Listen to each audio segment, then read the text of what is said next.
ముఖ్యమంత్రి హరీష్ రావు గారు ఎన్నిసార్లు చదివినా నేను ఒక్కటే మాట చెప్పదలుచుకున్నా. డిలేకి తేడా ఉంది. ఒకవేళ ఇంగ్లీష్ వీరికి రాకపోతే వెనకాల ఒక ఆయన ఇంగ్లీష్ షానొచ్చు అనేట ఆయన ఉన్నాడు, ఆయనను అడుగుండ్రి. సింపుల్గా దీంట్లో ఏంది, you are also aware of the fact that both the states have agreed in principle to hand over the control of common projects, i.e. Srisailam and NSP ante Nagarjuna Sagar project, in terms of gazette notification dated 15/7/2021. 15/7/2021 la ప్రాజెక్టులు ఏవేవి ఎట్లా hand over చేయాలనో కంప్లీట్గా gazette notify చేసింది అధ్యక్ష 15/7/2021. తర్వాత ఏమన్నారు వారు, but for want of finalisation of operational protocol of both dams handing over process being delayed. దీని అర్థము మేము కొన్ని కార్యక్రమాల వల్ల దీన్ని అప్పచెప్పడానికి కొంత ఆలస్యమే అయింది తప్ప మేము దీన్ని ఎక్కడ వ్యతిరేకిస్తలేము. మేము కేఆర్ఎంబికి అప్పచెప్పడానికి సిద్ధంగా ఉన్నాము. ఈ లోపల ఆంధ్రప్రదేశ్ నుంచి వాళ్ళు పోలీసులతో వచ్చి దాన్ని పొజిషన్ తీసుకున్నారు. దీన్ని తక్షణమే మీరు పరిష్కరించండి అని చెప్పి మీరు కేంద్ర ప్రభుత్వానికి లేఖ రాసి డిసెంబర్ 1 నాడు 30 తారీఖు నాడు పోలింగ్ జరిగింది, 3 తారీఖు నాడు ఫలితాలు వచ్చినాయి.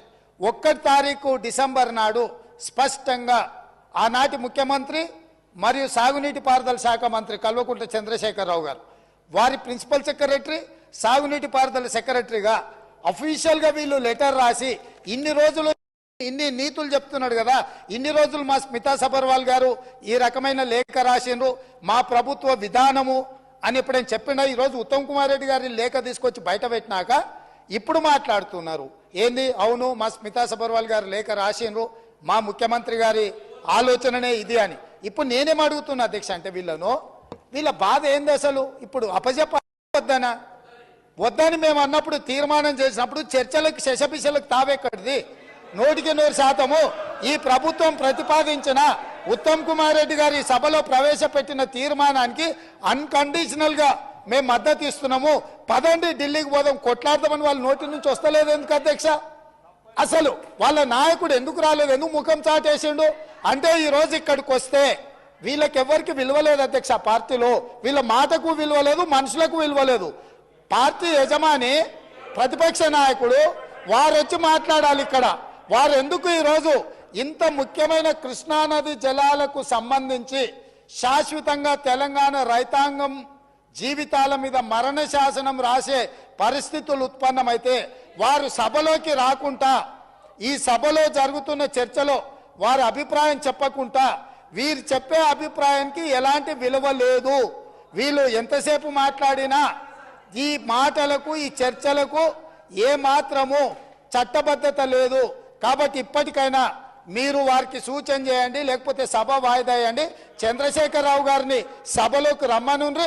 చంద్రశేఖరరావు గారు వచ్చినాక, ఎందుకంటే ఈ 10 సంవత్సరాలు జరిగిన పాపాలకు వారు కారణము.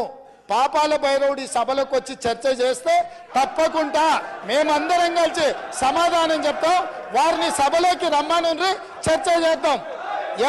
ఎవరు తప్పు చేసిండ్రు, ఎవరు తెలంగాణకు అన్యాయం చేసిండ్రు, ఎవరు తెలంగాణకు రావాల్సిన కృష్ణానది జలాలలో వాటాలను ఎవరు తెగనమ్ముకున్నారు, ఎవరు చేపల పులుసుకి అలసిచ్చిండ్రు తెలంగాణ నీళ్ళ దోపిడీకి, వారి సభలోకి రమ్మనుండి. చంద్రశేఖరరావు గారి సభలోకి వస్తే ఎంతసేపైనా మీరు మైక్ ఇవ్వండి అధ్యక్ష.